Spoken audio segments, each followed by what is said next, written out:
Hi guys, welcome back. It's Lisa. If you're new to the channel, welcome. I hope you will stick around and subscribe. Today I've got another super simple glam DIY for us. We're going to be making a glam pedestal apothecary. So what you're going to need some of these diamond chain, some of this clear diamond chain, and this is from Efavormart. You're also going to need some of this white iridescent glitter. And this is also from Efavormart. Efavormart is an online retailer of event decor, event lighting, event supplies, and so much more. I will have Efavormart's information along with my custom affiliate links in the description box below for you guys to check them out. What you're going to need from Dollar Tree, you'll need some Mod Podge. You're going to need one of these vases in this shape here. And I guess this would be considered like maybe a tulip shape, not sure. You'll need one of these little glass canisters that has a lid on it, or has like a little jar that has like a little top on it. We can use this for our apothecary. You won't need the bottom, but you will need this top part here. And you're also going to need one of these little tea light holders, a pedestal tea light holder from Dollar Tree. I'm going to be using some hot glue on my project, but if you'd like to make any components permanent, please use something like an E6000 or an epoxy bond, and that will help to make it permanent. These are the items that we need in order to create this beautiful apothecary. So let's get started.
Okay, you guys, didn't this Glam Frosted Pedestal Apothecary turn out absolutely beautifully? This was so easy to make. You could actually make multiples of these and use them in any room of your home. But let's go ahead and get started decorating with it.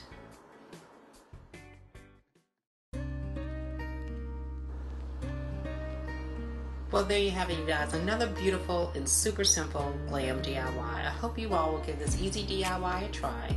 If you like these kinds of glam DIYs and glam videos, please be sure to give my video a thumbs up and share my videos with your friends. If you're new to the channel, please subscribe, hit the notifications bell so that you don't miss any of the future uploads, and I'll see you all in the next video. Bye-bye.